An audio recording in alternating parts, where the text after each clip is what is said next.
Hello, I invite you now to rest, to let your body settle into comfort, and to let your mind wander slowly, softly, into a story.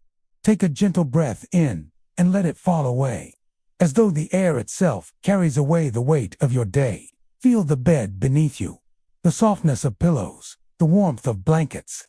Everything around you is safe and quiet, and your only task now is to drift, to float, to listen. Each word is like a lantern guiding you.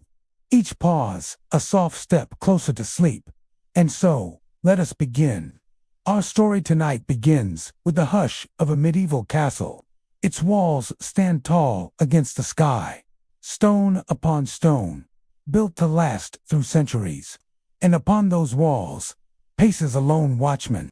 The night is deep and calm. The stars spread themselves across the velvet sky, countless and shimmering. A crescent moon lingers above the turrets, its silver light washing gently over the stones. The air is cool, but not unkind. A breeze drifts through the trees below, carrying the faint scent of pine and the quiet murmur of leaves brushing against one another. The watchman, steady, calm, moves along the battlements. His boots scrape softly against a worn stone path. Step by step by step, not hurried, not slow, but gentle, consistent, almost like a lullaby of footsteps. He carries with him a lantern, its glow steady, casting warm light upon the gray walls. The flame dances with every breath of the wind, yet it never falters. Just as the watchman never falters in his duty, within his hand, he also carries a small hourglass. Sand, soft as powder, drifts grain by grain, measuring the length of his watch. In the medieval world, time was often counted not in minutes or seconds, but in the steady fall of sand through glass. The grains are countless, like stars, falling one by one, and so too does the night fall away, softly, peacefully, without rush. As he walks, he listens, not for enemies, not for alarms, but for the music of the night itself. He hears the faint rustle of an owl's wings in the distance.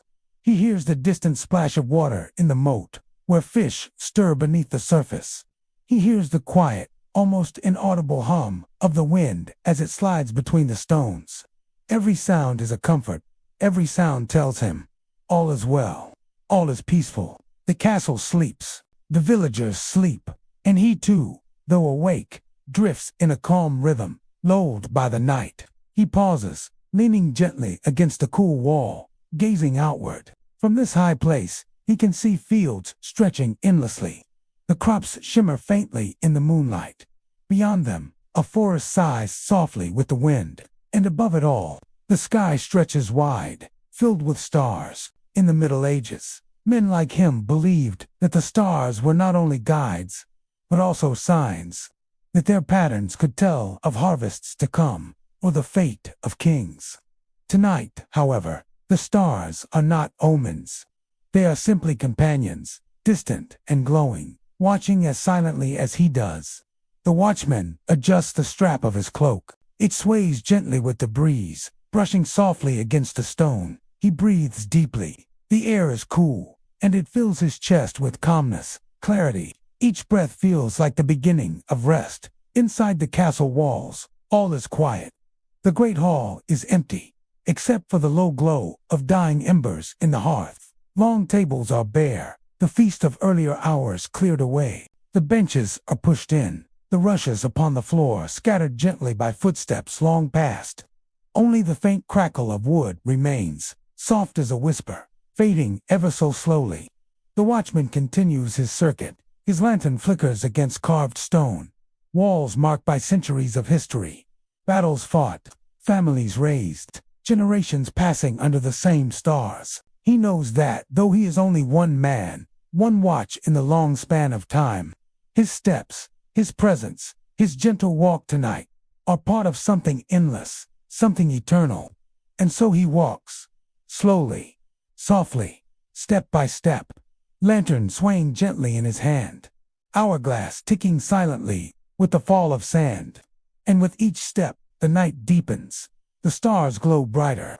The silence grows softer, and everything around him whispers one truth. You are safe. You are calm. You may rest. The watchman pauses at the northern tower. Here, the stone staircase curves gently upward, winding like a spiral shell. He sets his lantern at the base, and for a moment, the flame paints golden ripples across the walls. He begins to climb, step by step, each footfall muffled against the ancient stone. The stairway feels cool beneath his hand as he brushes against the wall. It is smooth in some places, worn down by centuries of fingertips. Knights, squires, and guards before him have all taken this path. And in that gentle thought, he feels a sense of company. A reminder that though he walks alone, he is never truly alone. At the top of the tower, he emerges into the open night. The air greets him cooler here, fresher, touched by the high breeze. His cloak shifts softly, fluttering like a banner. And before him, the view stretches wide. The fields below lie in deep slumber, their furrows silvered by moonlight. The cottages of the village nestle close together, their thatched roofs peaceful, their chimneys quiet. All doors are closed, all windows dark, except for one faint glow, where perhaps a child stirs, or a mother rocks her little one back to sleep.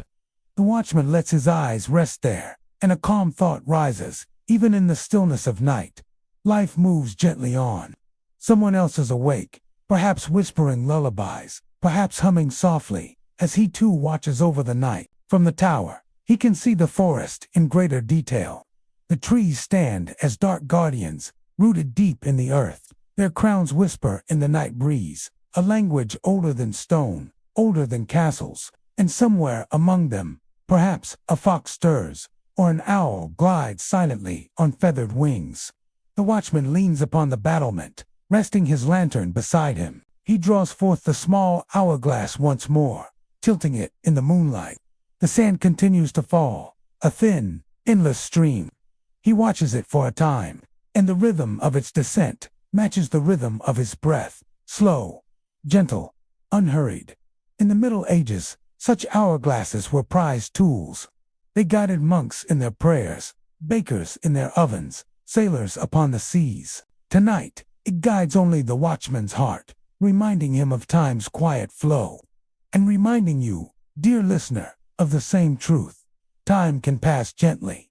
There is no need to rush, only to rest, to breathe, to be.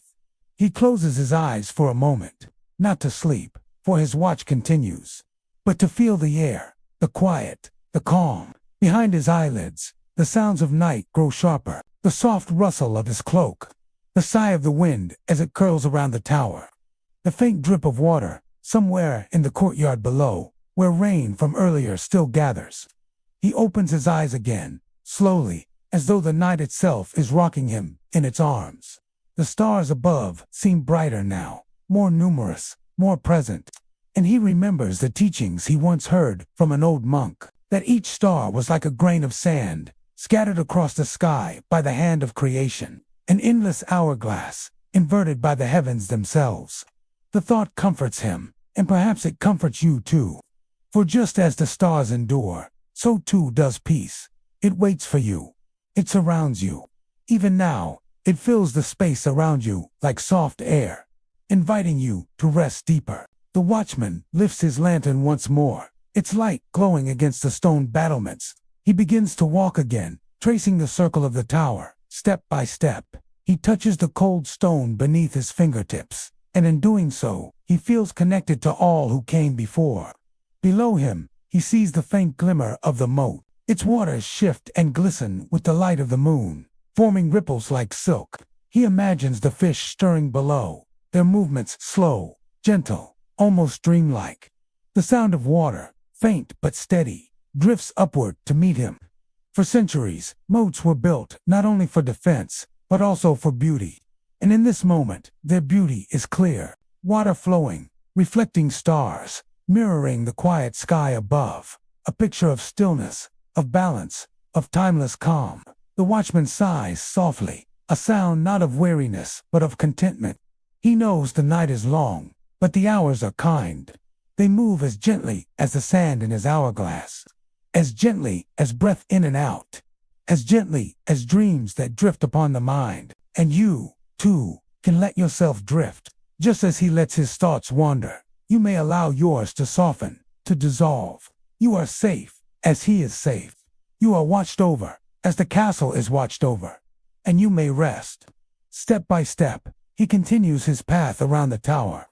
The lantern light glows, then fades, then glows again as it touches stone after stone.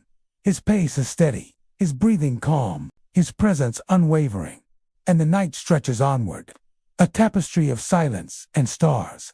A gentle cradle, rocking you towards sleep. He takes a slow breath and lets it fill him, steady and calm. As he does this, we move down to the courtyard, right? We don't want to do any sudden movements. We don't want to make a lot of noise. We don't want to startle anyone. That's not our purpose here. We're not looking for trouble. We're just trying to be helpful. We're just trying to keep things running smoothly. So he takes a slow breath, and he lets it fill him, steady and calm. As he does that, the camera will also move down to the courtyard, right? So we can see the scene more closely, the details, the lighting, the shadows. As he moves, the light from the lantern sways gently, dancing on the gray stone walls of the castle courtyard. The flickering shapes seem to twist and turn, like memories stirring in the night. The stone is cool, smooth beneath his palm, yet the flame's touch makes it feel warm, like a hearth long dead, yet its embers glowing still.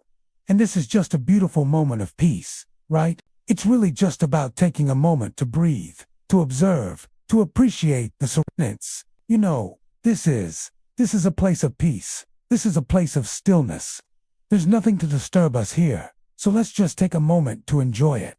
Let's just take a moment to be present in the moment. In this vast emptiness, only the watchman's footsteps break the hush. They echo softly, swallowed quickly by the night. Every sound is swallowed up by the darkness, absorbed by the stone, leaving only the echo of silence behind. Even the wind holds its breath here, treading lightly as if afraid to disturb the quiet. And that's the thing about being a watchman, right? It's not just about keeping watch. It's about being present in the moment. Being aware of your surroundings, being open to what might happen next. It's about being ready for anything. It's also about finding beauty in the mundane, finding peace in the chaos, finding stillness in the darkness.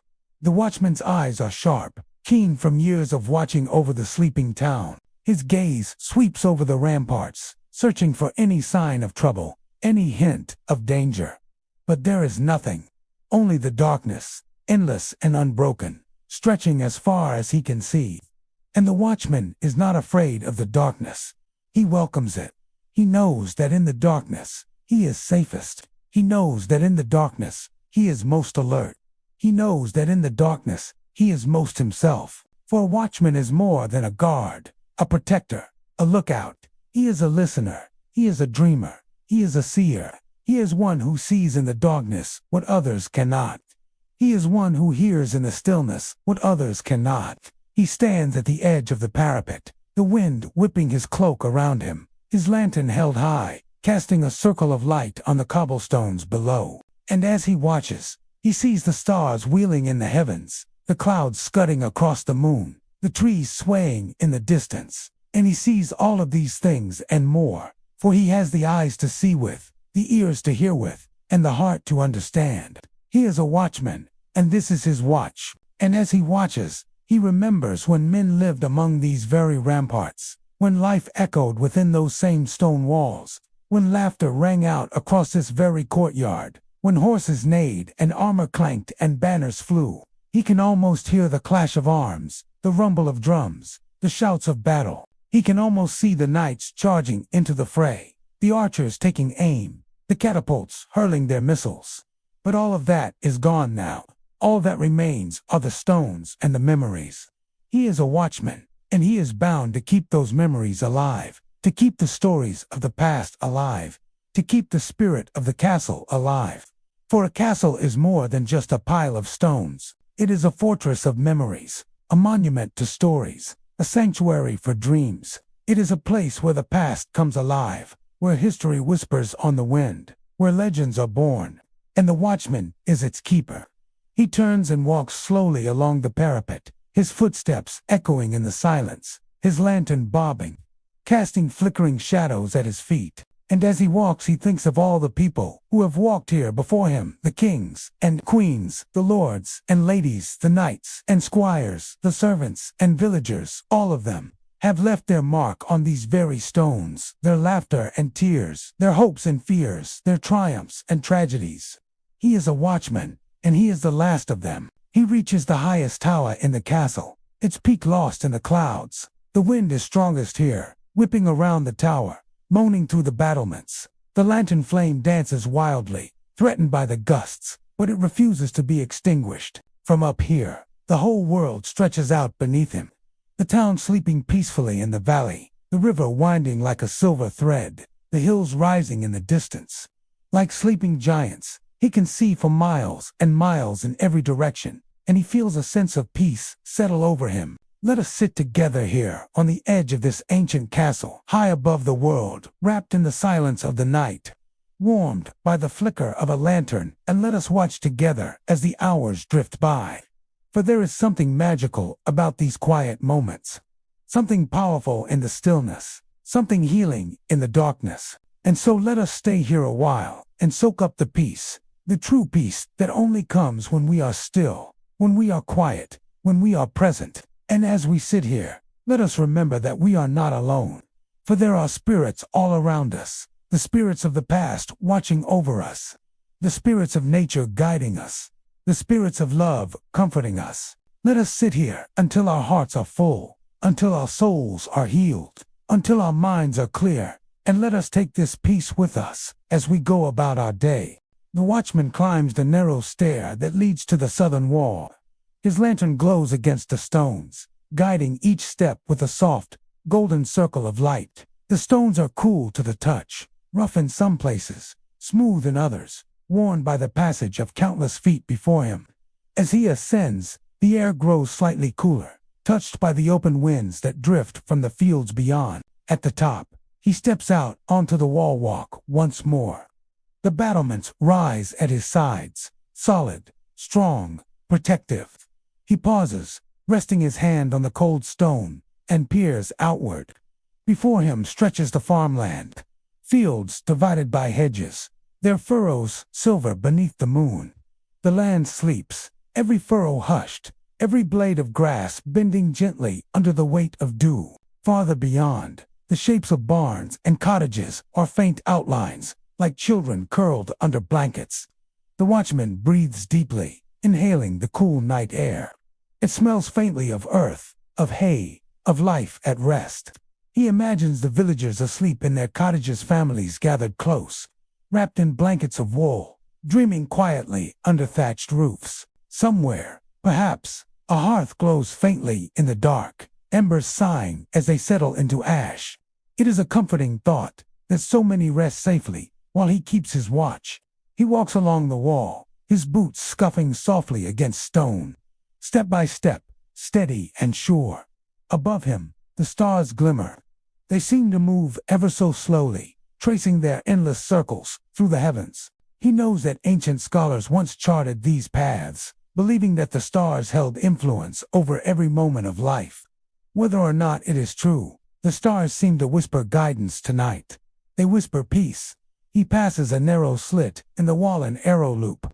By day, such slits would guard the castle, allowing archers to watch the fields. By night, they serve another purpose, a window to the quiet world beyond. He leans toward it, gazing out through the narrow opening. The field stretches still and endless. The forest edges the horizon, dark but serene. Somewhere within, the watchman knows, wolves may stir. But not tonight. Tonight, the forest rests. Even predators pause when the moon is kind. A soft breeze drifts through the opening, brushing his cheek. It is cool, but gentle. It carries with it the scent of wildflowers, faint but real. Perhaps chamomile, perhaps night-blooming blossoms hidden in the meadow. Their perfume is faint, but it lingers, soothing, reminding him of warmth, of hearths, of tea brewed gently in clay pots. The watchman moves on. He adjusts the lantern in his hand, watching the flame dance as the wind teases it. The flame flickers, but does not falter. Just as he flickers sometimes in thought, yet does not falter in duty. He thinks of the others who keep watch in castles across the land, of guards standing in towers by rivers, of sentries in mountain strongholds. Each one walking, listening, breathing, under the same moon, under the same stars. An invisible brotherhood spread across the world, and in that thought, he feels less alone, he feels connected. Below him, in the village, the faint sound of a dog stirs again. It barks once, twice, then falls quiet. The sound is not sharp, but soft, as though muffled by distance. It is not a warning, only a reminder that life moves gently, even in sleep. The watchman slows his steps and leans once more against the wall. He takes out his hourglass, tilting it in the lantern's glow. The sand continues to fall, unhurried, constant. Grain after grain, like stars drifting through the heavens, like breaths taken in rest. He watches the flow for a time, and in its rhythm he feels peace. He recalls how monks used hourglasses in their nightly vigils, marking prayers, measuring hours of silence. In the hush of monasteries, candles burned low, and sand fell steadily, guiding the monks deeper into devotion, deeper into calm. And tonight, here on the wall, it feels much the same. The sand falls, not only for time, but for stillness, for the rhythm of peace. The watchman replaces the glass, holding it carefully, and continues on. Step, step, step. The lantern glows. The flame hums. The night embraces him, patient and kind, and as he moves, so may you drift, each step like a heartbeat, each word like a breath, guiding you gently into the ease of sleep. The watchman rounds the southern wall, where the castle overlooks a winding river. By day, the water runs lively, carrying traders' boats and the chatter of villagers washing clothes along its banks. But at night, the river is hushed. Its surface glimmers faintly, like polished glass, catching the moonlight in silver ribbons. He pauses to listen. The faint rush of water flows beneath the stillness, a constant, soothing murmur. It is not loud, not insistent, only a background whisper, steady and soft. The kind of sound that calms the mind, inviting it to wander into dreams. He remembers what he has heard from travelers, that rivers, in medieval lands, were more than water. There were lifelines, roads of liquid silver, carrying food, carrying news, carrying life itself. Some even believed that rivers held spirits, guardians, who watched over the flow of time. Tonight, as he listens, the watchman thinks perhaps that belief holds truth, for the river does feel alive. It feels protective. It feels like a lullaby, stretched wide across the land. The lantern glows beside him, its flame bending slightly with the breeze. The watchman draws his cloak closer around his shoulders. The fabric is rough, wool, thick and warm, with the faint smell of smoke and earth clinging to its fibers. It comforts him, wrapping him like the embrace of the night itself. He looks upward again, toward the stars. The constellations have shifted ever so slightly. They are travelers too, moving across the black sky, step by step, just as he walks the wall. In their company, he feels guided. He feels steady. He resumes his steps, boots pressing against stone in soft rhythm. Tap, tap, tap. The sound melts into the night, into the river's song, into the silence of the fields. Together, they weave a tapestry of sound that is no sound at all. Only peace, only calm, only the rhythm of being. Along the wall, he comes upon a wooden door set into the stone. It leads down into a small tower chamber, used sometimes by archers, sometimes by scribes who chart the watch. He opens it gently, the hinges creaking softly, the wood cooled beneath his hand. Inside, the chamber is dark, except for a sliver of moonlight falling through a narrow slit. Dust motes drift lazily in that pale beam. They move like tiny stars, suspended, rising and falling with the faint stir of air. The watchman smiles faintly at the sight. It feels as though the night sky has found its way indoors, scattering its lights in this hidden place. He sets his lantern on a wooden table. Its glow joins the moonlight, painting the room with warmth. On the table lies a scrap of parchment and a quill, left by another watchman before him. The ink has dried, the letters small and neat. Perhaps a note of hours kept, perhaps a quiet thought scrawled in the stillness. The watchman does not read it, but he runs his hand gently along the edge of the parchment, feeling its roughness. Parchment, he knows, was made from stretched skin, carefully prepared, a precious thing in its time. Each piece carried effort, patience, care. Even the smallest scrap was worth keeping, worth writing upon. He breathes in the faint scent of the chamber. Old wood, old stone, ink and dust. The fragrance of history, of stories told and untold. It fills him with a quiet wonder, a reminder that even small places hold memories. He lifts the lantern again and steps back outside, closing the door gently behind him. The hinges groan faintly, then fall silent, and once again he is beneath the open sky, the vastness of stars above. The hourglass rests in his hand. He tilts it once more, watching the last grains of sand trickle downward. They fall without hurry, without pause, each grain finding its place. He flips it gently, beginning the cycle anew. Time flows, like water, like sand, like breath, like the steps of his walk. All things in rhythm, all things in peace. He resumes his circuit along the southern wall. The river continues its song below, the stars their quiet journey above, and he, lantern in hand, joins them both, a part of the night's endless watch, a part of the story of stillness. And as he walks, so too may you drift. Let the rhythm of steps, the rhythm of breath, the rhythm of sand falling, carry you deeper into rest, deeper into safety, deeper into dreams. The watchman turns now toward the eastern wall. The path before him stretches long and straight, bordered by battlements that cast shadows like dark teeth against a moonlit stone. His lantern glows softly in his hand, its circle of light following him step by step. The eastern wall faces the forest. Tall trees stand in the distance, their crowns swaying gently, their trunks hidden in shadow. By day, the forest is a place of work and wonder filled with hunters, woodcutters, and gatherers of herbs. By night, it is a place of mystery, a world apart, quiet and deep, breathing slowly, in rhythm with the earth itself. The watchman stops at an opening in the wall, resting his lantern on the stone. He leans forward, looking outward into the sea of trees. From here, he can see the treetops stretch like an endless blanket, shimmering faintly under the moon. Every so often, the breeze stirs them, creating ripples like waves upon a dark, leafy ocean. He listens. The sounds that drift from the forest are soft, almost secret. The hoot of an owl, deep and steady. The rustle of small creatures moving through leaves. The faint creak of branches shifting against one another. Each sound is gentle, natural, ancient, and none of them disturb him. Instead, they weave themselves into the night's lullaby, steady and calm. He adjusts the strap of his cloak and continues walking. Step, step, step. The rhythm is unbroken, his pace patient.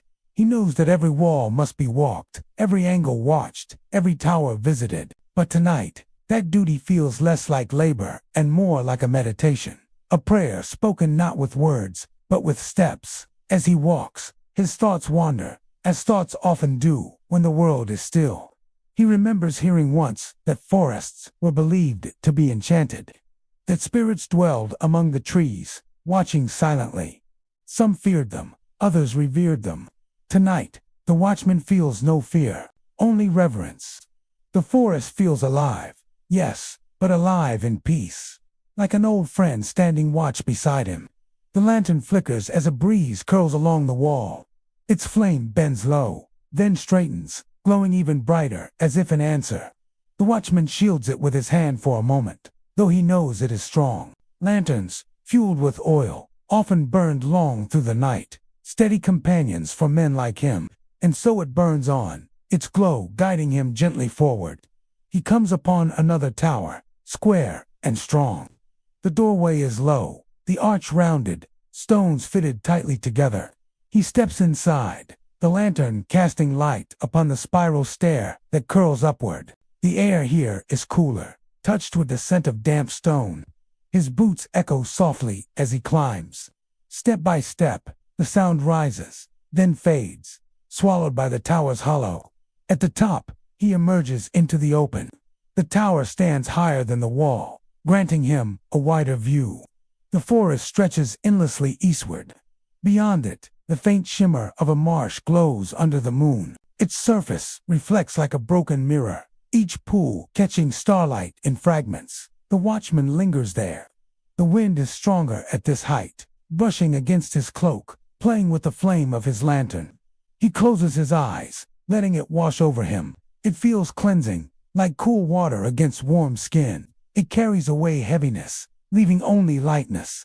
He sets the lantern upon the battlement and removes the hourglass from his belt. The sand falls, quiet and steady, its rhythm unbroken. The sight of it calms him further, grounding him in the moment. How curious, he thinks, that such a small object holds the measure of time. In its falling, there is a lesson that time does not rush. It does not leap, it only flows. And we, too, may flow with it. The stars overhead gleam brighter than before. He finds one, then another, tracing them into shapes as people have done for centuries. He imagines the stories behind them: warriors, hunters, beasts, and angels. Myths woven into light, passed down from one age to the next. Yet tonight, they are not stories of battle or power. They are simply stars, simply companions, simply light to watch with him. He breathes in once more, deeply, slowly. The air fills him with calm, and he exhales, letting go of any heaviness that lingers. He feels lighter, as though the very night carries him, step by step, through his vigil. He lifts the lantern again and begins the descent. The spiral stairs embrace him once more, the shadows curling and twisting in the soft glow. At the base, he steps back onto the wall walk, the forest still stretching before him, endless and steady. He resumes his watch. Step by step by step, the castle rests, the village rests, and he, the watchman, keeps his gentle vigil. A lantern glowing, an hourglass flowing, a heart steady, and a night full of stars. The watchman moves forward once more, the eastern wall stretching before him like a calm, endless road. His lantern glows softly at his side, painting golden light onto the stone with each swaying step. The forest still whispers in the distance, though its sounds are quieter now, as though even the trees themselves are slipping into deeper sleep. Step by step, he allows his pace to slow. The watch does not demand haste, it demands presence. And so he walks not quickly, not slowly only, steadily, as time itself flows. Every few paces, he glances outward, over the battlements, toward the horizon. The stars there still shine bright, but faintly, faintly. He thinks he sees a softness, a suggestion of light. Perhaps it is only the moon.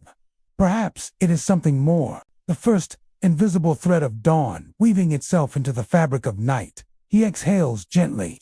The breath leaves him like a sigh of contentment.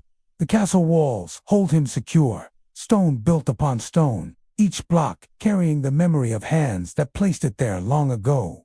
He imagines the masons who built it. He can almost hear the faint strike of their chisels, the rasp of stone shaping stone. Though centuries have passed, their work endures. Every wall, every tower, every path still cradles life within. And he is part of that work tonight, a living link in the long chain of guardianship. As he walks, he thinks of time itself. The sand that fell through his hourglass still flows in silence. He turns it once more, watching the grains begin their descent again. The soundless stream reminds him. Time is gentle, patient, unhurried, and so he mirrors it. His footsteps match the sand, steady, unbroken, soothing. He passes another archway, where a narrow stair leads down into the heart of the wall. The stair is empty, shadowed, waiting. He rests a hand upon the stone for a moment, feeling its cool strength. The wall is not just a barrier, it is a companion, silent, enduring, protective, and he whispers, though no one is near, "Thank you." The words dissolve into the night, carried away by the breeze. But in speaking them, he feels lighter. The castle, the wall, the night, the stars, all seem to listen.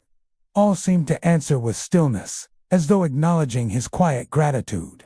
Further along, he pauses at a small alcove built into the wall. A wooden bench rests there, worn smooth by years of watchmen stopping for brief moments. He sits, setting the lantern beside him. The flame flickers softly, its glow warm and steady. He leans back against a stone, closing his eyes. He does not sleep. He simply rests, letting the sounds of the night cradle him. The owl calls again in the distance, its voice low and steady. A breeze stirs the leaves, 1,000 whispers moving as one. Somewhere beyond the wall, water trickles softly, a stream winding through moss and roots. Each sound comes like a note in a gentle song. Each note brings calm. He imagines the villagers sleeping peacefully in their homes below. Children curled under blankets, fires glowing faintly in hearths, embers crackling now and then, dreams carrying them far away, yet safely returning them by dawn. The watchman smiles faintly. He knows his quiet vigil helps make their dreams safe, and that thought is enough. After a time, he rises again. He takes up the lantern, lifts the hourglass, and resumes his steps. The wall stretches ahead, long and sure. The stars shimmer, silent witnesses above. The forest breathes, a vast companion beyond the stone. He walks on, steady, unhurried, calm. The night flows with him. Time flows with him, and all is well. The watchman continues along the eastern wall, lantern glowing gently in his hand. The night has grown softer now, its silence deeper, like a great cloak wrapped around the castle. Every sound he hears feels more delicate, more precious. The quiet brush of his boots against stone, the distant call of a night bird, the faint sigh of wind weaving through the battlements. He slows his steps, letting himself match the quiet rhythm of the hour. This is the stillness before dawn. The earth itself seems to pause, holding its breath, waiting. Even the stars above look sharper, clearer, as though they too lean closer to listen. He lifts his lantern and gazes outward. The forest lies vast and dark, its trees clustered like shadows upon shadows. But now, he notices something, a softening of the darkness on the far horizon. Not a brightness, not yet, but a faint suggestion of light, a promise that dawn is near. The sight calms him further, for in this slow unfolding of the sky, there is no rush. The world changes quietly, patiently, step by step, just as he has walked the wall. The watchman pauses, setting his lantern upon the stone. He leans on the battlement, resting his hands on the cool surface. The stone has stood for centuries, and still it feels alive with quiet strength. He thinks of the many other guards who must have leaned here before him, each one pausing to look at the stars, the forest, the night. They, too, must have seen this same hush before dawn, and he feels connected to them, as though their silent footsteps still echo beside his own. He reaches for the hourglass and turns it once more. The sand flows gently, grain after grain, soft as a whisper. The hourglass has become more than a toolet, feels like a companion. It marks not just the passing of time, but the flow of peace, the slow breathing of the world. As he watches, he realizes time itself is not something to chase or fear. It is something to rest within, to allow, to trust. He takes up the lantern again and continues walking. Step by step, his boots move across the stones. Step by step, the flame sways gently with him. Each step is a heartbeat of the castle. Each step is a note in the song of the night. The eastern wall bends slightly now, curving toward the southern corner. From here, the watchman catches glimpses of the village below. The rooftops are dark and quiet, chimney smoke barely visible in the faint starlight. A few dogs shift in their sleep, their soft whines carried upward by the breeze. Otherwise, all is still. Every window dark, every soul at rest. He smiles faintly, warmed by the thought of their peace. The castle and its walls keep them safe, yes, but so does the quiet dedication of each night's watch. A task simple, humble, steady, yet holding within it the power to protect dreams. The breeze grows cooler, brushing against his cheek. It carries with it the faintest change, not the thick chill of deep night, but a softer touch, a whisper of the coming dawn. The air smells fresher, lighter, tinged with the promise of morning dew. The watchman breathes it in slowly. The coolness fills his chest, then drifts out with his exhale. It feels like renewal, like a gentle reminder that each night, no matter how long, always gives way to light. And so, he walks on. The lantern glows. The hourglass flows. The stars shimmer. The forest breathes. And the promise of dawn draws quietly closer with each step. The watchman's footsteps echo softly as he rounds the curve of the southern wall. From here, the land slopes gently downward, fields stretching into shadowy distance. Beyond the fields, faint mists have begun to form, low, curling shapes that move like slow rivers of cloud, settling into valleys and weaving around clusters of trees. He pauses, resting one hand on the cool stone of the battlement, and lifts his gaze once more to the horizon. The faint suggestion of light he noticed earlier has deepened. Now, a subtle band of pale silver begins to form, blurring the sharp edge between earth and sky. It is not yet dawn. It is the whisper of dawn, a breath before the first word, a footstep before the journey. The watchman inhales deeply, letting the coolness of the changing air wash through him. Each breath feels softer, steadier, as if the world itself is guiding him toward calm. And as he exhales, he feels tension drift away. His shoulders loosen, his chest eases, his mind rests. He looks to the hourglass again. The sand continues its unhurried descent, grain after grain, moment after moment. He marvels at how something so small can hold such quiet beauty. In medieval times, he knows hourglasses were precious tools. Sailors carried them aboard ships to measure watches on long voyages. Monks used them to pace prayers in candlelit chapels. And guards like him relied on them to mark the steady rhythm of duty through the night. The thought comforts him. Every grain of sand that falls links him, invisibly, to countless others, travelers on seas, monks in prayer, guardians on walls, all joined by the same flow of time, all soothed by its constancy. He resumes his walk, each step unhurried. The lantern sways at his side, its glow soft and golden. The flame flickers, but never falters. It seems almost alive, breathing with him, keeping him company. The southern wall is quieter than the east. From this side, the village is hidden from view, and only the fields and forest remain, vast and hushed. The only sounds are the faint rustle of leaves, the occasional flutter of a bird shifting in its sleep, and the deep, patient heartbeat of silence itself. He imagines the farmers who will soon rise with the dawn. They will step into these fields, hands rough with work, faces warmed by the first sunlight. They will scatter seed, mend fences, guide oxen through furrows. The quiet he keeps tonight will become the safety that lets their morning begin, and he feels gratitude, deep and steady, for the simplicity of that exchange, his watch for their rest, their labor for the castle's life. The horizon brightens a little more now. Faint strokes of lavender and pale blue brush against the silver, like an artist's first touches upon canvas. It is still the kingdom of night, but the painter has arrived. The watchman slows his pace to take it in. He lets the colors wash over him, not rushing, not holding, simply allowing them to bloom. It feels as though the sky itself is waking gently, stretching its arms after a long dream. He exhales again. The sound of his breath mingles with the rustle of the breeze, becoming part of the night's final lullaby. And so, he continues. The castle wall guides him. The lantern comforts him. The hourglass marks the moment. The sky unfolds above him. All is steady. All is calm. All is well. The watchman's boots move steadily, their soft rhythm echoing across the southern wall.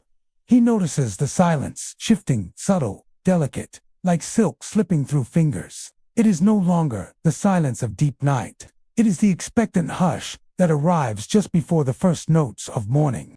And then, carried faintly through the stillness, he hears it, a bird's soft call. Just one note at first, gentle and tentative, as though the bird is testing the air, asking if dawn is near. The watchman smiles. Soon, He knows others will join. Sparrows, robins, nightingales, each adding their own soft voice to the dawn. But for now, it is just this single bird, its quiet song drifting like a secret into the dark. He slows his steps, allowing himself to listen.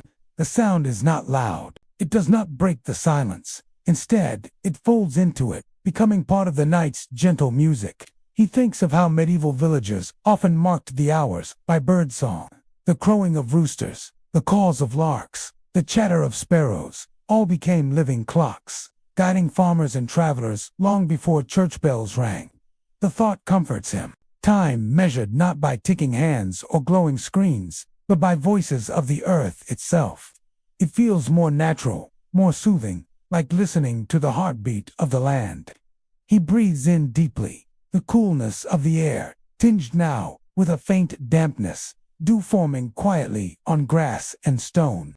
The scent is fresh, almost sweet, a promise of the day to come. The hourglass in his hand grows lighter as more sand slips through. He tilts it gently, watching the grains tumble in soft cascades.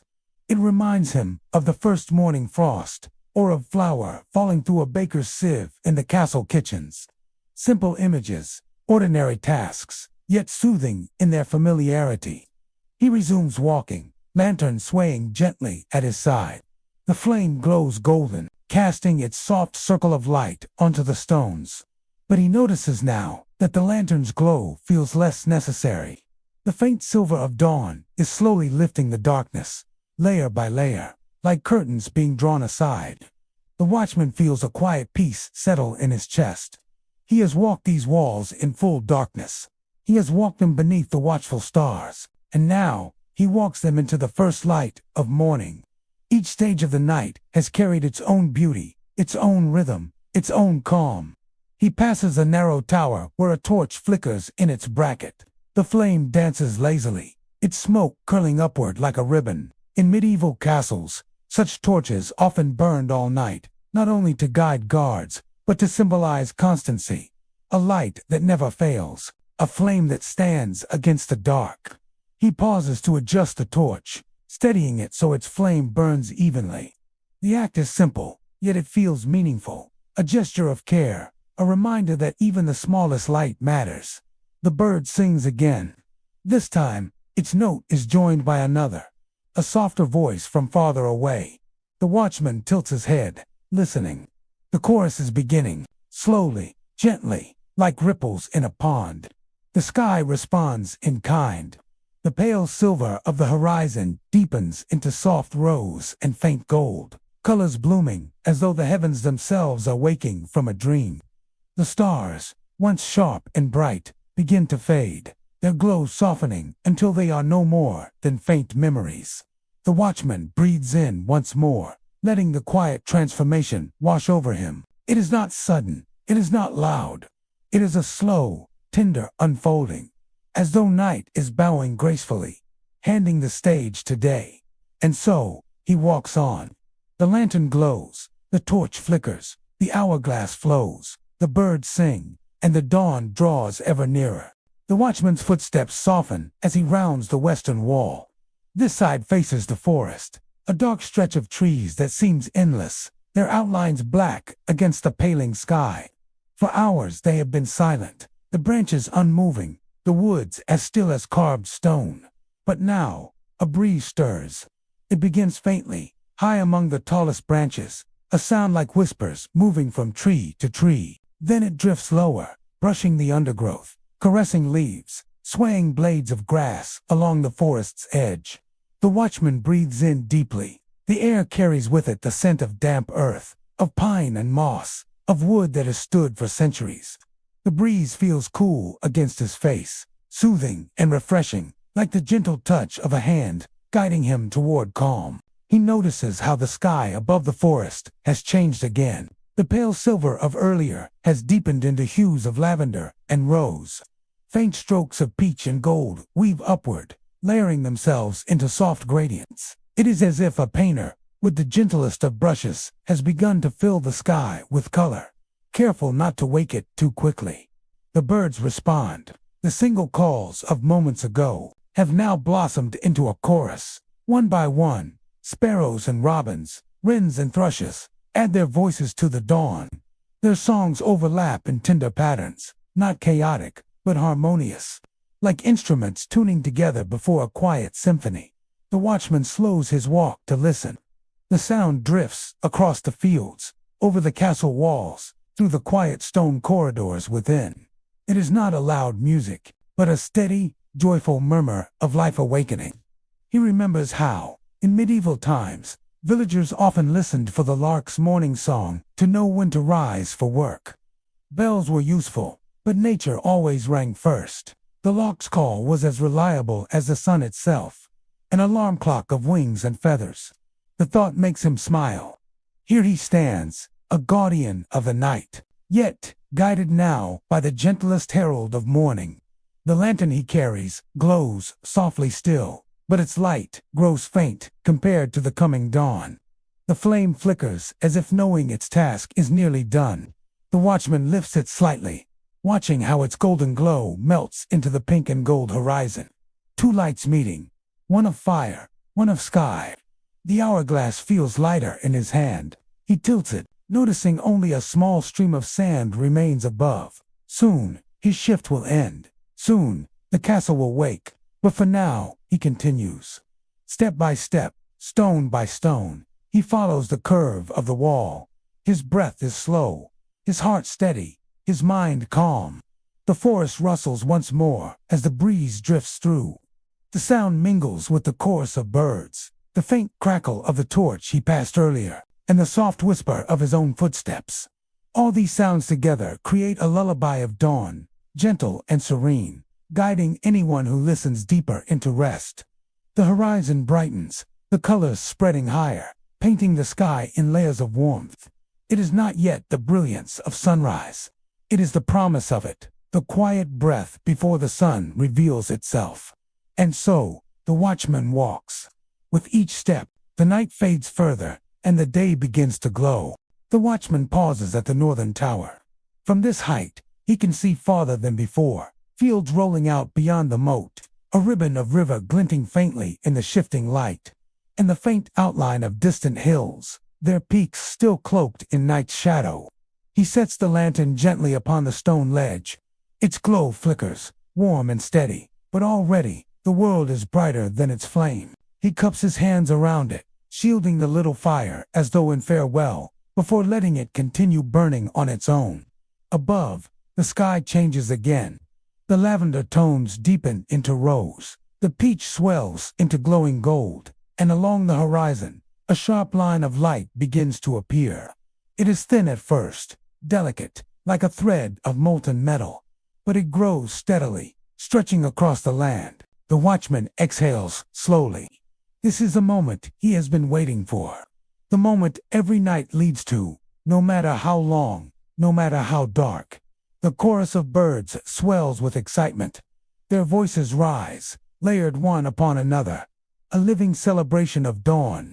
It is said in medieval lore that birds sang to greet the sun, believing it was their duty to wake the world. Some even thought each species carried a particular prayer.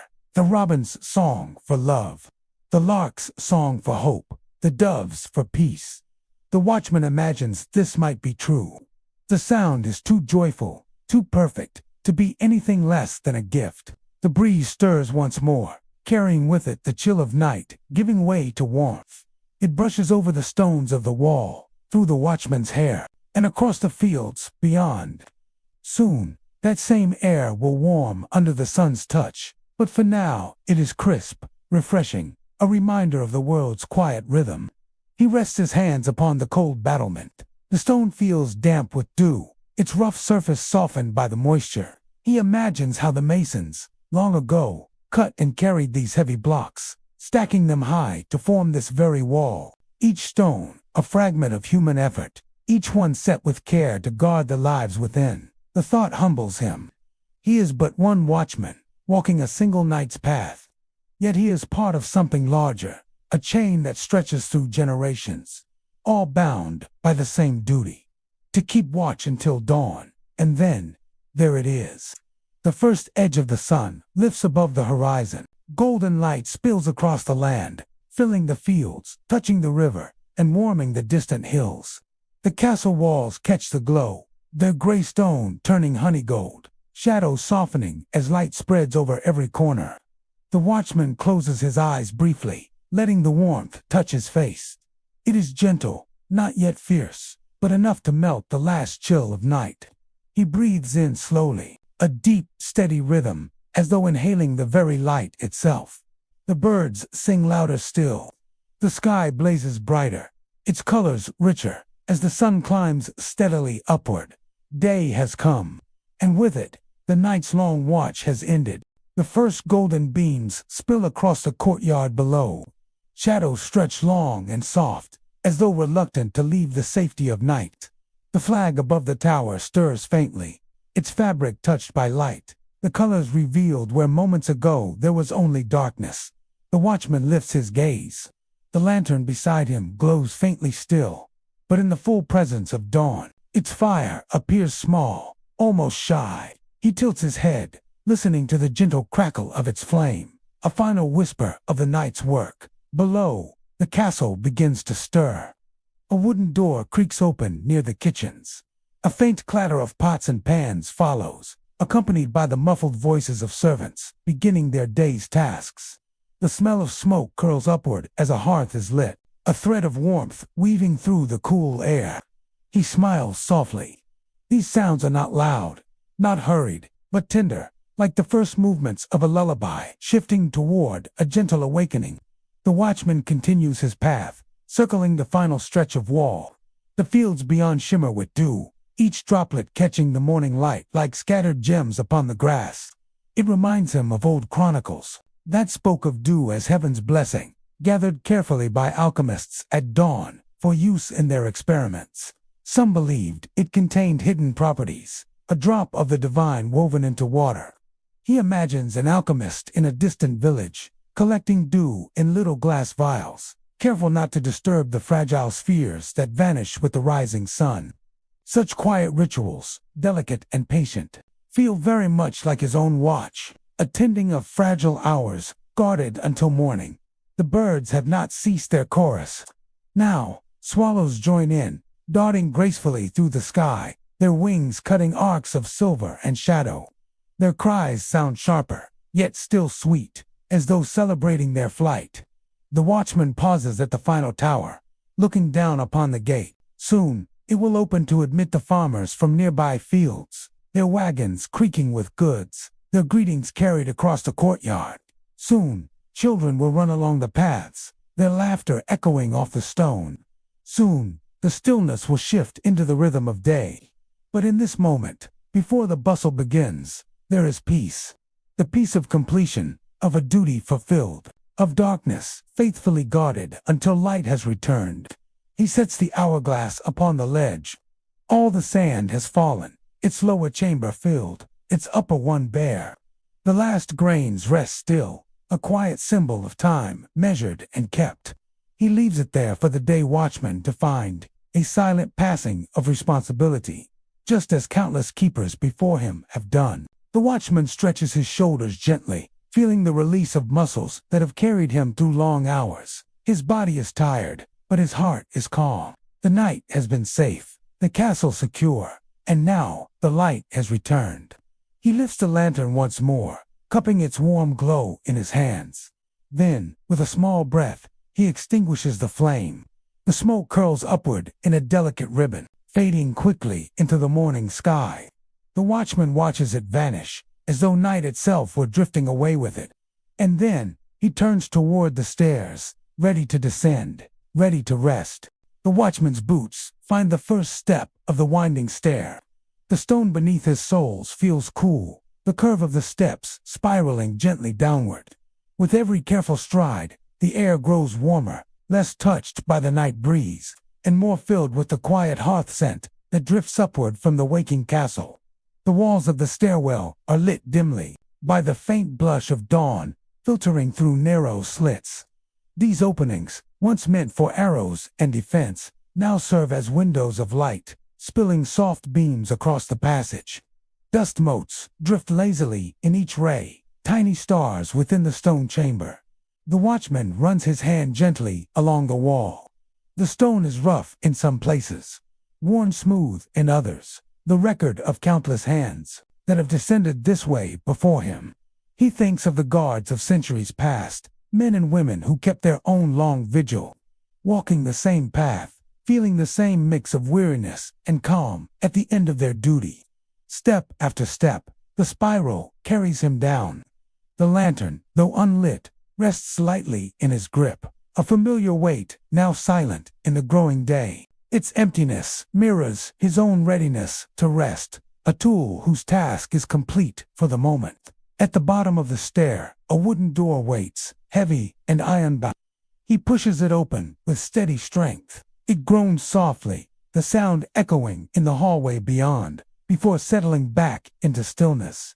The corridor is hushed, its flagstones cool and clean, its walls lined with tapestries that soften the silence.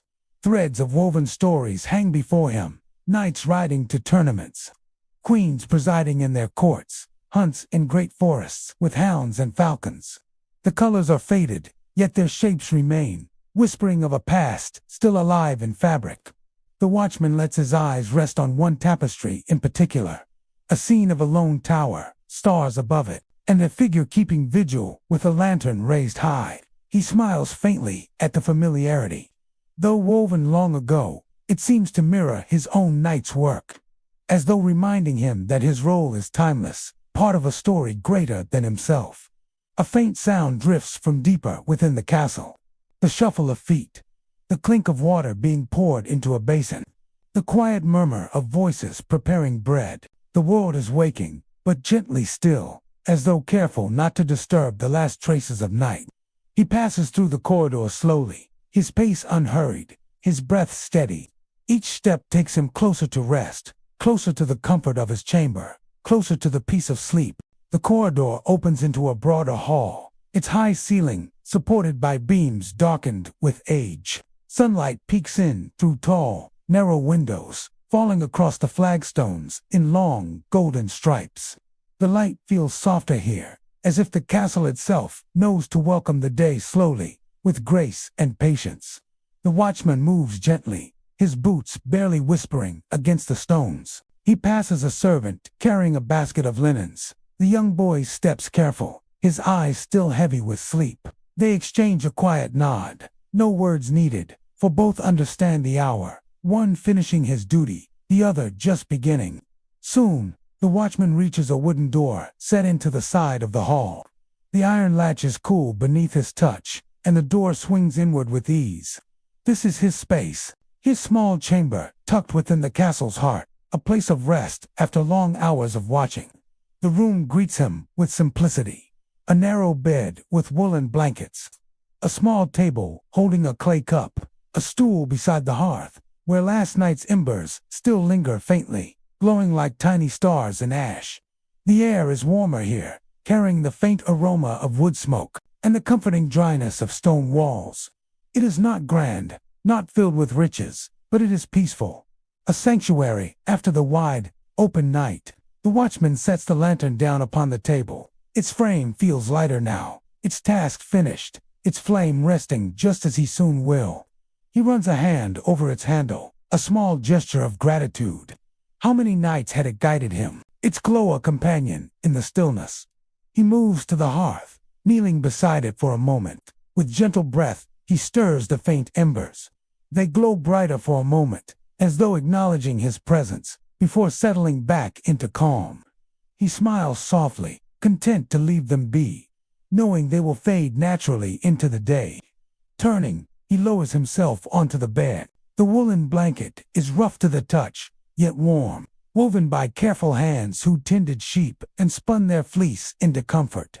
He stretches slowly, his muscles sighing with release after the long night's vigil. The room is quiet. Only the muffled hum of the castle stirs beyond the door, pots clinking in kitchens. Distant footsteps in halls, the soft rhythm of a world beginning its day. Here, though, in this chamber, time seems slower, as though it too is ready to sleep. The watchman closes his eyes for a moment, drawing a deep, steady breath. In his mind, he still feels the stone walls beneath his boots, still sees the stars above the towers, still hears the faint hoot of an owl. All of it lingers within him, a gentle reminder of the night's calm. As his breath deepens, his body grows heavier. The blanket drapes warmly across him, the mattress holding him softly, the world outside fading into distance. The castle continues on, safe and secure, just as it has been for centuries. The watchman lies still, his breath slow and even, each rise and fall of his chest a gentle rhythm, like waves upon a shore. The woolen blanket settles heavier upon him, as if encouraging him to let go, to sink deeper into rest. His eyelids grow softer, fluttering only slightly, the last flickers of wakefulness slipping quietly away. Thoughts drift through his mind, but they no longer feel sharp or urgent. They arrive like soft clouds moving across a pale morning sky, slow, effortless, without demand. He remembers the stars, the way they shimmered above the battlements, the endless sweep of the night sky.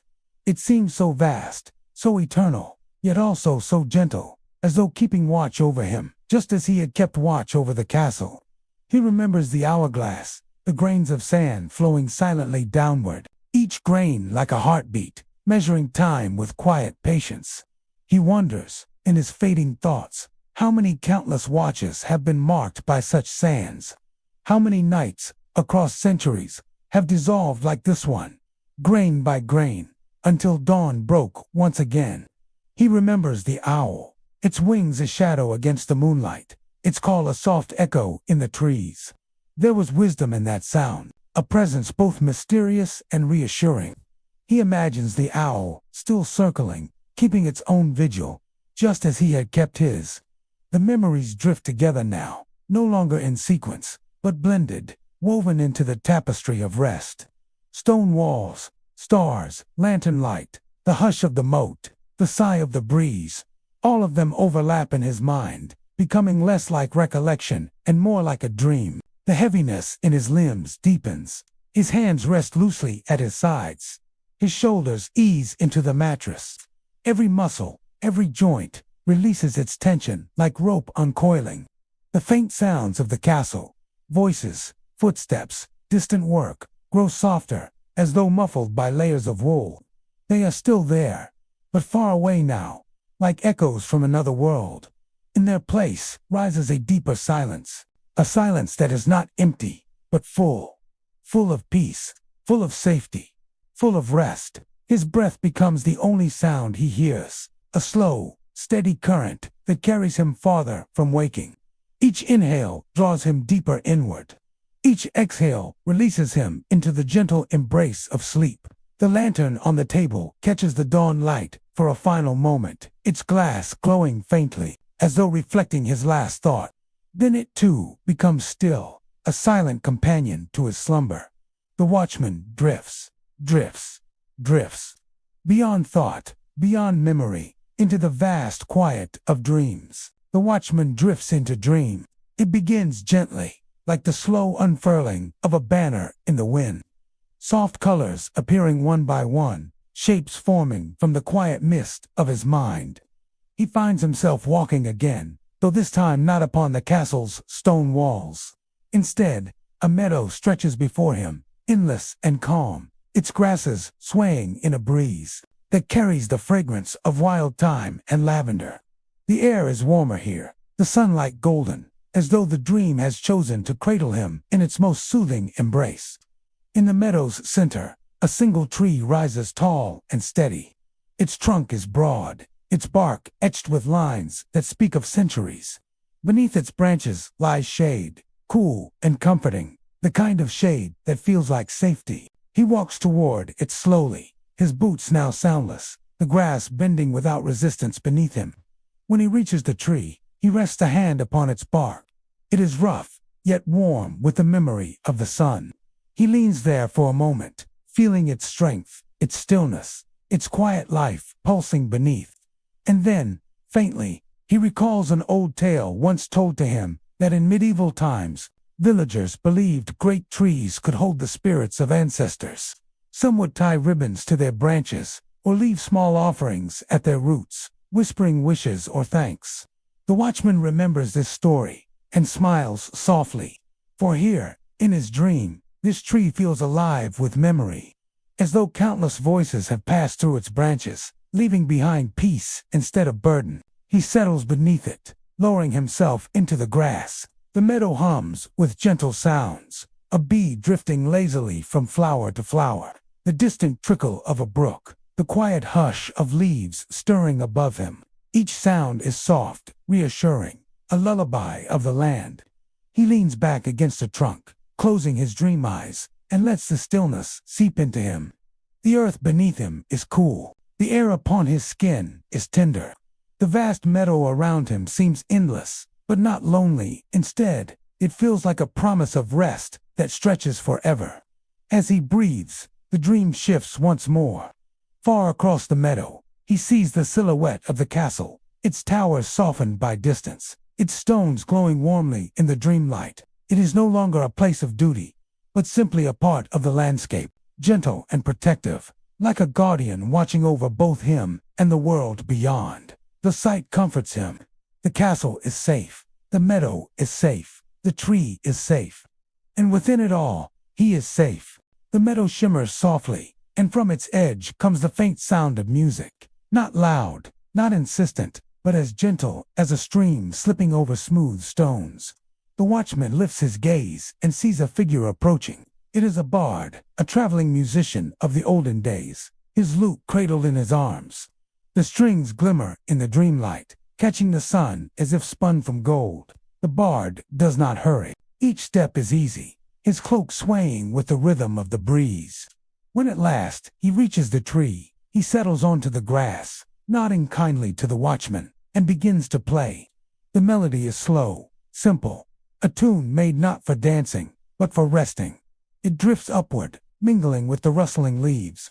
The watchman feels it ripple through him, as if each note carries away the last fragments of weariness. He recalls a quiet fact, that in medieval courts, bards and minstrels were often welcomed not just for their music, but for their ability to soothe, to calm tempers, to weave peace into a hall after long days of debate or decision.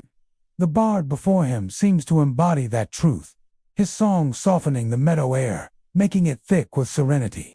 After a while, the bard sets down his lute. He speaks only once, his voice as low as a whisper in a chapel. "Rest, traveler. The world keeps its watch for you." Then, as quietly as he came, he fades back into the meadow, his form dissolving into the sunlight. The watchman remains beneath the tree, his heart steady, his mind at ease. But soon, another figure approaches. This time, a woman in simple robes, a basket upon her arm. She is an herbalist, a keeper of plants and remedies, one of those who tended the villagers long before physicians were common. She kneels beside the watchman and opens her basket. Inside are sprigs of rosemary, bundles of sage, and a handful of lavender blooms. The fragrance rises around them, soft and calming. The watchman inhales deeply, feeling the scent weave through him, settling in his chest, quieting even his dreams. The herbalist hums as she works, tying sprigs together with gentle hands. In medieval times, she explained softly, lavender was not only used to heal, but also placed beneath pillows to ease the mind into sleep.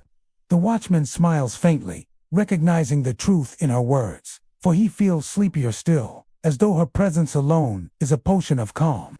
When she finishes her work, she tucks the bundle beside him. "Carry this in your dreams," she murmurs. And like the bard before her, she fades slowly into the meadow, leaving only her fragrance behind. The watchman leans once more against the tree, surrounded by music still echoing faintly, and the calming scent of herbs.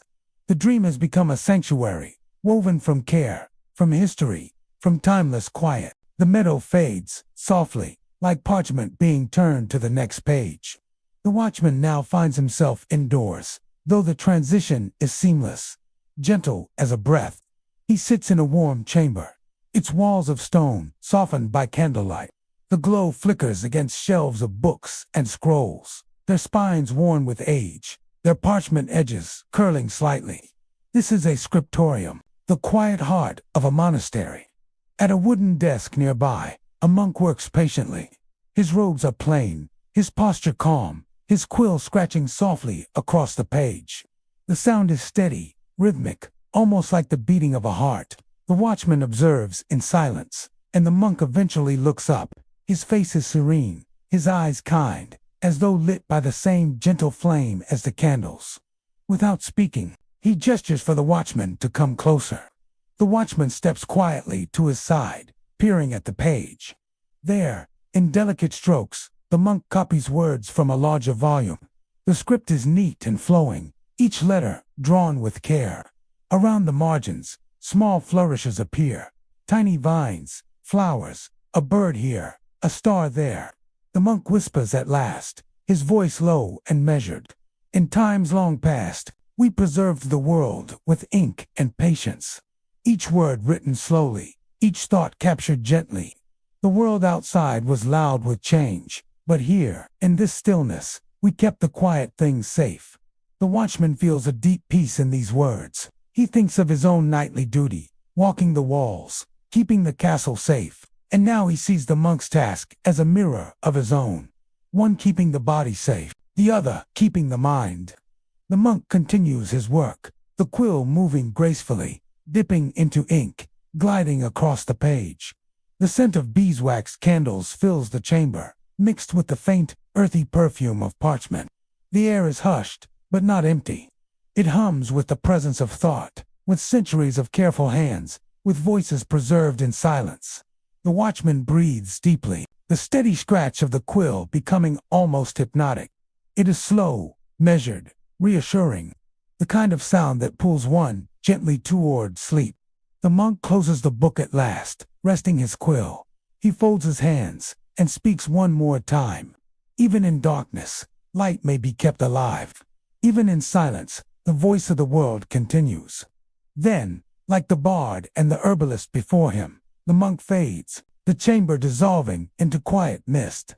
The watchman is left with the glow of candlelight lingering in his heart, like a small star to guide him deeper into his dream. The mist clears, and the watchman finds himself walking slowly through a marketplace at dusk. It is not bustling or loud, but winding down. A market in its last quiet breaths before night fully arrives. Lanterns sway gently from wooden beams, their light golden and warm. The stalls are mostly empty now, the merchants packing away their wares, moving without hurry. Wooden shutters creak softly as they close. Cloth awnings are folded carefully, and baskets are stacked in neat piles. The watchman breathes in the scent of the place. He can still smell the faint sweetness of apples, the earthy trace of onions and leeks, and the comforting aroma of baked bread lingering in the cool air. Somewhere nearby, a pot of herbs simmers, its fragrance drifting through the twilight like a memory of supper. The people move slowly, smiling gently at one another as they bid their farewells. There is no rush, only calm. A boy helps his father carry a basket, his small feet padding softly across the cobbles. An old woman ties a string around her last bundle of herbs, pausing to tuck a sprig of mint in her apron pocket. The voices are hushed, more whispers than words. Each sound blends together into a low, steady murmur, a lullaby made of human presence. The watchman recalls a fact he once heard, that in medieval towns, marketplaces were not only for trade, but for news, for greetings, for the soft weaving of community. Even as the stalls closed, the square remained a gathering place, a heart that beat slowly into the evening. He wanders past a stall, where glass beads glimmer faintly in the lantern light. The merchant is packing them into a box, their colors catching the glow like tiny captured sunsets. The sound of them clinking gently together is delicate, almost musical. Another stall holds wooden carvings, small animals, simple toys, and smooth, polished bowls. The craftsman closes his crate, the wood making a soft thump, like the closing of a storybook. The watchman walks on, his boots quiet against the cobblestones. Everywhere, life is winding down. A dog curls up near the doorway of a tavern, its tail wrapping around itself. Above, a cat stretches on a windowsill, blinking slowly, then tucking itself into the safety of shadow. The marketplace grows quieter still, lanterns swaying more slowly now, their flames steady in the gentle breeze. The air cools, carrying with it the first true touch of night. The watchman feels the calm settle into him, a reminder that just as the market rests, so too must every soul find its closing of the day. He pauses at the center of the square, listening. The hum of voices has dwindled, the stalls are closed, and the lanterns now seem like stars brought down to earth. The square is no longer a place of business, but of stillness, and in that stillness, the watchman feels his heart slow, his breathing deepen, his mind soften like the fading light. The dream holds him gently here, at the edge of sound and silence, like a cradle rocking slowly, leading him deeper still into the safe embrace of night. From the quiet square, the watchman notices a faint glow, a soft amber light spilling through a wooden doorway. It flickers warmly, accompanied by the muffled sound of voices, low and calm, like waves lapping at the shore. He steps closer. The door of the tavern creaks open, and he is greeted by the gentle glow of a hearth, its fire steady but not loud, crackling softly, sending ribbons of warmth into the room. Inside, the air is rich and comforting. The scent of baked bread lingers, mingled with roasted meat and herbs, though faint now, as the supper hours have passed. Wooden tables stand scattered across the room, their surfaces scarred by years of use, but polished smooth by countless hands. Only a few patrons remain. An old couple sits near the fire, their heads leaning close together, their voices hushed as they share a quiet memory. At another table, a traveler rests his head on folded arms, his cloak draped around him, the rise and fall of his breathing slow, peaceful. The innkeeper, a woman with kind, steady eyes, moves quietly between the tables. She gathers cups, wiping wood with a damp cloth, her motions unhurried, rhythmic, almost like a lullaby in movement. The watchman steps closer to the fire. The flames stretch upward gently, wood crackling in a slow, steady rhythm. Each sound is soothing, like the gentle popping of seeds in the hearth, like whispers of warmth carried through the air. The light dances across the walls, painting them in soft gold, while shadows curl into the corners, deep and comforting. He recalls a small piece of history, how taverns in medieval times were not merely places to drink, but to rest, to meet, to share the soft thread of community. Travelers would exchange stories here, merchants would close their day with a meal, and locals would gather for warmth when the cold pressed too hard outside. The watchman feels that sense of gathering even now, though the tavern is nearly empty. There is comfort in the presence of others, comfort in the crackling fire, comfort in the knowledge that every weary soul has a place to rest. He closes his eyes for a moment, listening to the fire.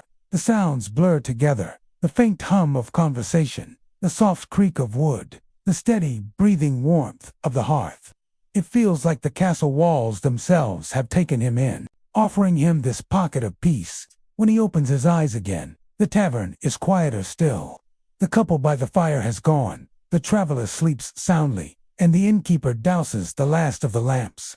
Only the hearth remains, its glow steady, its warmth lingering like a hand resting gently over the heart. The watchman rises slowly, feeling both calmed and renewed. The innkeeper nods to him kindly, her expression one of knowing, as if she understands that his journey is not yet finished. He steps back into the night. The tavern door closes softly behind him, the glow within still shining faintly through the wood, like a lantern for the soul to carry with him into the dream beyond. The tavern door fades behind him, and the watchman's path leads toward a quieter place still, a cloister garden tucked safely within high stone walls. The air here is different, cooler, filled with the scent of earth and herbs. Moonlight drapes itself across rows of plants, casting silver shadows that move gently as the breeze stirs the leaves.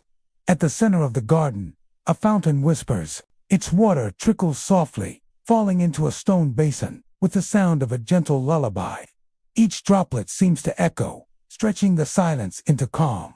The watchman walks slowly, his boots quiet against the flagstones. He notices neat rows of herbs, sage, rosemary, lavender, their leaves pale under the moon's glow. The lavender sways gently, its fragrance rising in the night air, a scent both soothing and ancient. He recalls a piece of knowledge. The medieval monks tended these gardens not only for food and medicine, but for stillness, for contemplation, for balance of body and spirit. Every plant had meaning: lavender to calm the mind, rosemary for remembrance, chamomile for rest. The watchman imagines the monks moving silently here by day, their hands careful, their steps light, each task a prayer. And at night, the garden holds those prayers in its soil, letting them rise with the fragrance of herbs, carried on the cool air. He wanders toward the fountain, resting his hand lightly on the worn stone edge. The water shimmers in the moonlight, its surface rippling like a silver mirror. The sound of trickling fills his mind, soft and steady, like breath, like heartbeats. A cloister garden is a circle of safety. The walls are high, sheltering the plants from wind. The paths form crosses or circles, guiding footsteps slowly, inviting stillness with every turn. Here, time does not rush, it drifts, it unfolds like petals in moonlight. The watchman breathes deeply, the cool scent of mint and lavender settling into him. He feels lighter, as though each breath releases the weight of the night. The herbs seem to lean closer, their leaves whispering secrets only the moon can hear. Somewhere nearby, a monk moves silently, tending a candle set in a stone alcove. The flame flickers once, then steadies, its glow soft and golden against the silver of the night. The monk bows his head briefly, then steps back into shadow, his presence gentle, barely more than a breath. The watchman feels a quiet reverence. This garden is not only a place of plants, but a sanctuary for the soul. Every sound here is gentle. The water, the breeze, the faint rustle of robes as the monk passes. It is a place designed for peace, a place where worries dissolve like dew under the morning sun. He lingers by the fountain, letting the sound of water carry him further inward. The ripples blur his thoughts, softening them into dreams. The garden embraces him, like a cloak of stillness, woven from moonlight, stone, and leaf. From the cloister garden, the path curves inward, toward a tall wooden door bound with iron. The watchman pushes it gently, and it opens with a soft groan, revealing the hushed glow of a medieval library. Inside, the air is warm, heavy with the fragrance of old parchment, ink, and beeswax from slowly burning candles. The flickering light is dim but steady, casting halos that dance across the stone walls. Long wooden tables stretch beneath arched windows. Upon them, vellum pages lie open, their script curling like vines, precise and patient. The letters gleam faintly where fresh ink has dried, each one shaped with care by steady, practiced hands. At one table, a monk bends over his work. His quill scratches softly, a gentle rhythm, not hurried, but measured, as if each line of text is a prayer. He dips the quill into ink, taps it lightly, then continues. The sound almost like the ticking of a clock, though softer, more human, more tender. The watchman watches, entranced by the patience in the movement. He remembers that in these quiet centuries, books were treasures beyond price. Each one could take months, even years to copy. Every page carried hours of devotion. Knowledge was not yet printed in presses. It was written by hand, carefully, lovingly, as though the words themselves were sacred. Candles flicker along the shelves, illuminating the bindings. Some are wooden boards wrapped in leather, others reinforced with metal clasps. The spines show faint gilded letters, symbols of saints, or patterns of flowers and vines. Every book feels alive, breathing softly in the dim light, a collection of hearts bound in parchment. The watchman steps deeper into the room. The air feels hushed, but not heavy. It feels like a pause, a breath held in reverence. The only sounds are the quill's scratch, the faint rustle of parchment, and the occasional pop of a candle wick. He runs his fingers lightly over the edge of a wooden desk. It is smooth from centuries of use, warm to the touch. He imagines how many hands have leaned here before him, how many eyes have studied by candlelight, how many thoughts have been written and preserved for the future. There is a ladder leaning against the shelves, its rungs worn smooth.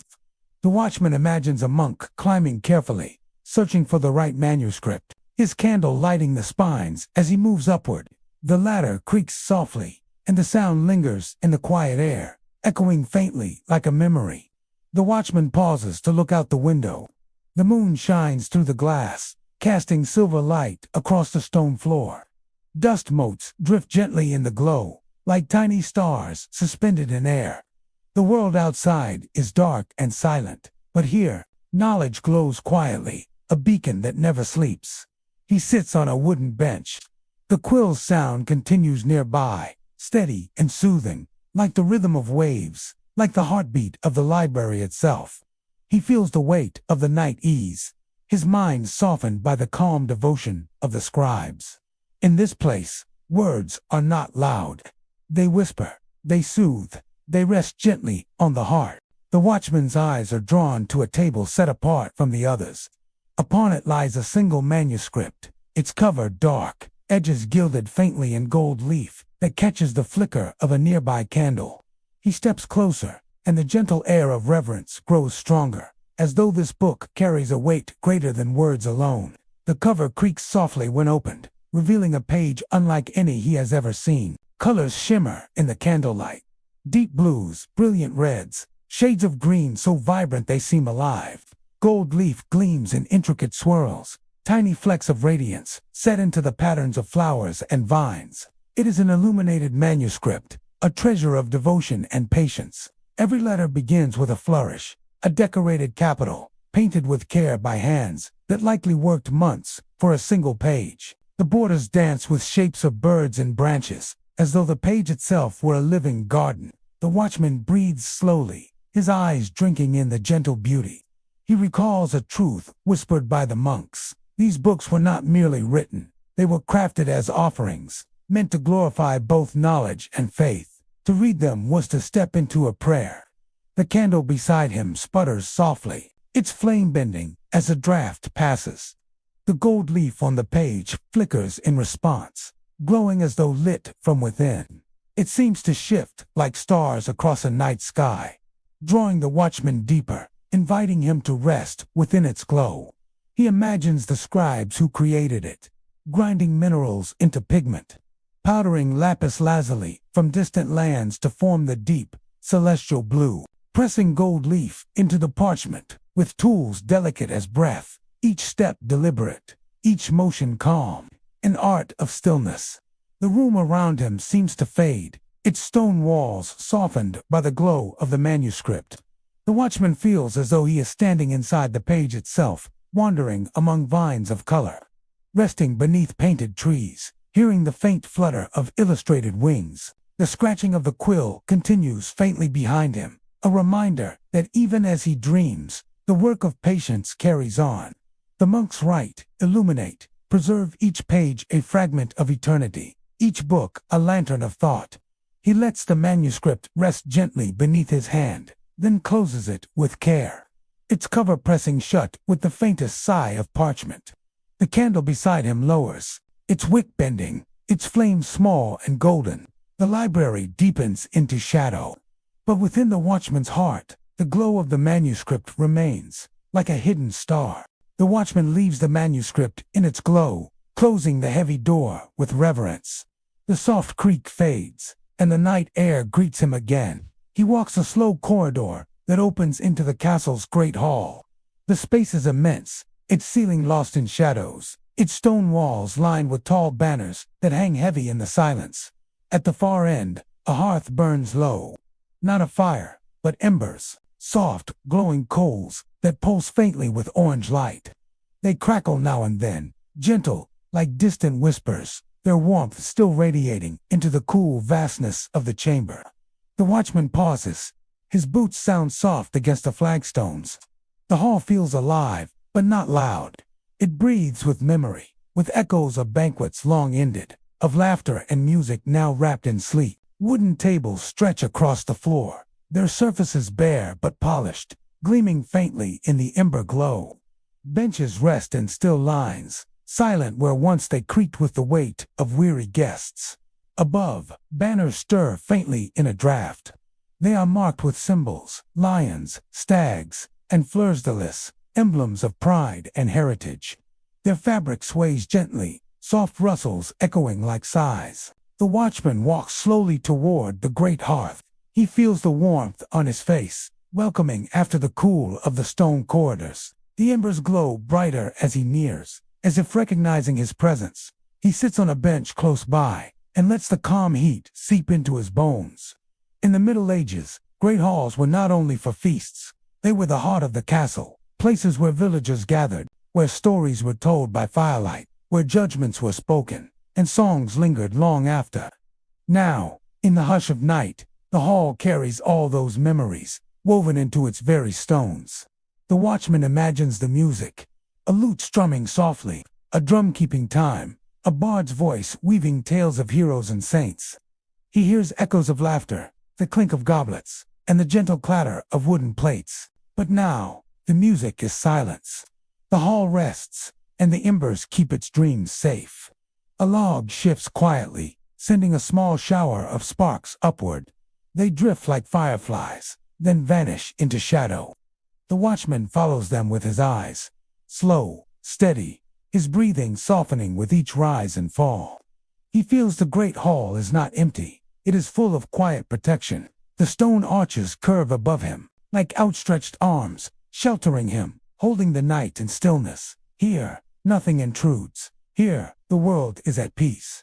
The watchman leans back on the bench, his gaze lifted to the banners. They sway like lullabies, their shadows long and slow across the walls. He closes his eyes briefly, listening not for danger, but for calm, and the castle answers with silence that is as soothing as a song.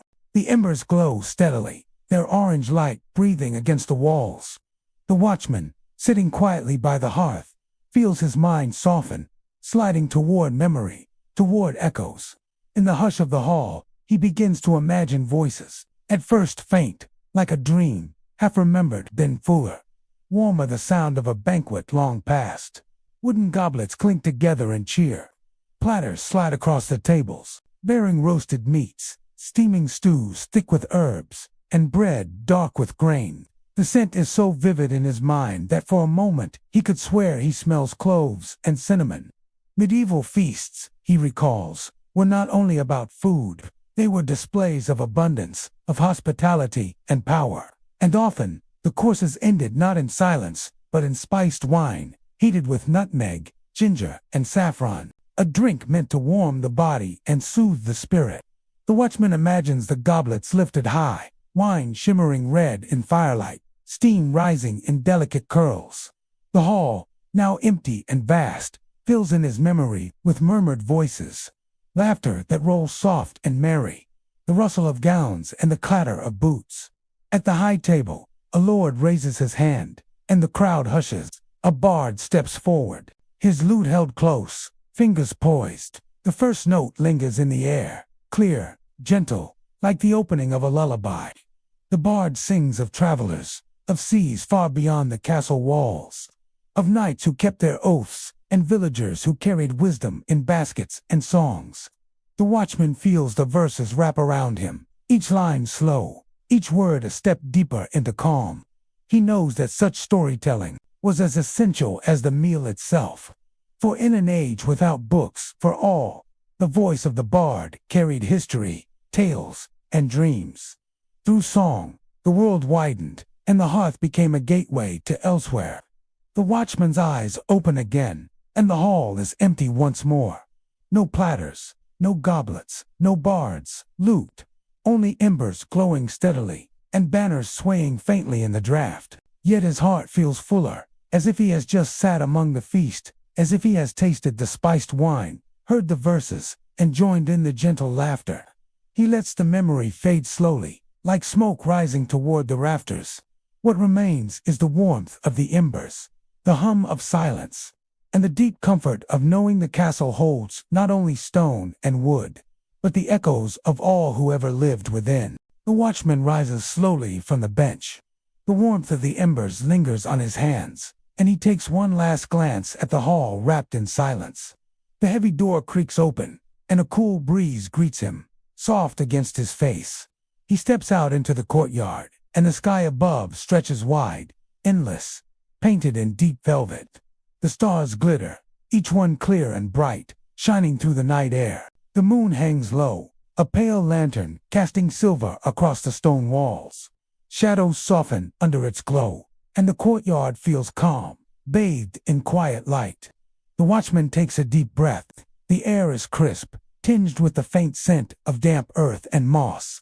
He hears the night, the distant hoot of an owl, the rustle of leaves stirred by a breeze, the soft drip of water from a gutter's edge. He walks slowly across the courtyard, boots sounding gentle on the stones. Each step echoes, but the sound fades quickly into the night's vast stillness.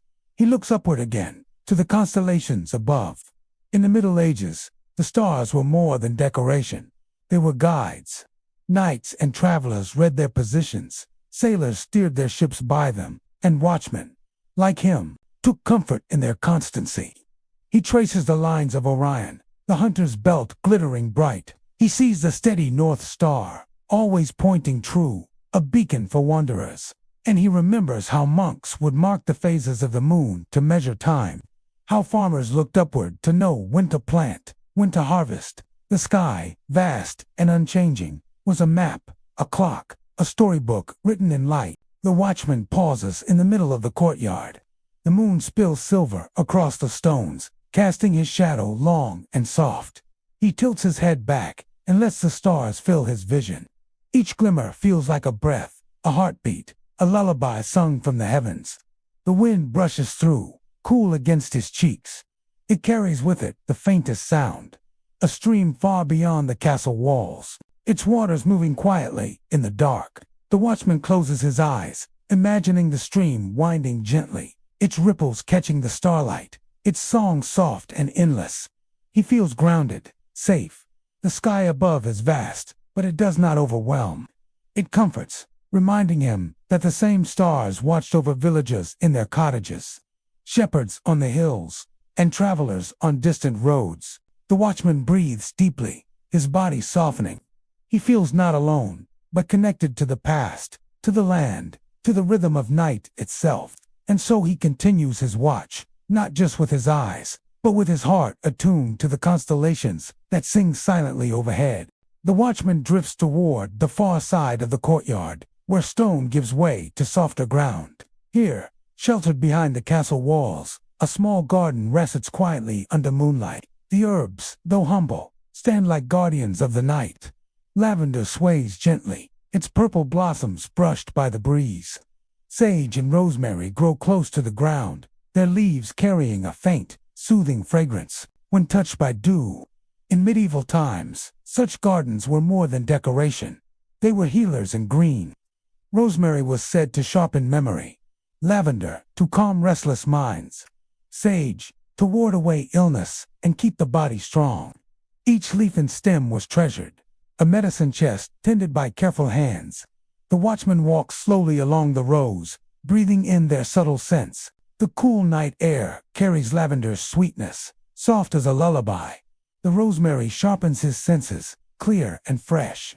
The sage grounds him, earthy and warm. He pauses, closing his eyes.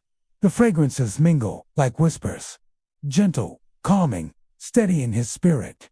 He imagines the healers who once bent over these plants, gathering them at dawn, drying them carefully, blending them into remedies, herbs for the body, herbs for the soul.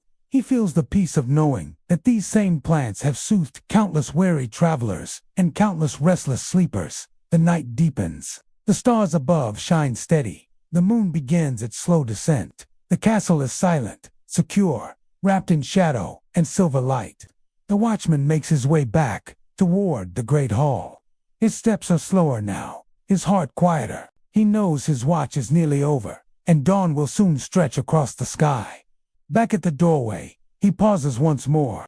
He looks out at the courtyard, the walls, the stars above. All is still, all is safe. The castle slumbers, its people resting in peace.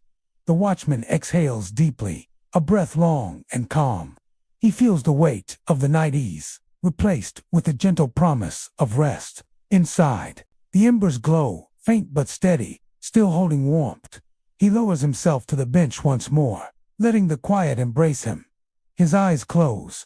He sees the stars in his mind, the garden herbs, the silver moonlight on stone. They weave together into a soft tapestry of calm, a lullaby of the night itself. And so, the castle's night watch comes to its end. The stars keep their vigil. The walls hold strong, and the watchman, gentle-hearted and steady, allows himself to rest, cradled in the peace of all he has seen. Sleep settles over him like a cloak. The night whispers its final blessing. Rest well, be safe, be still.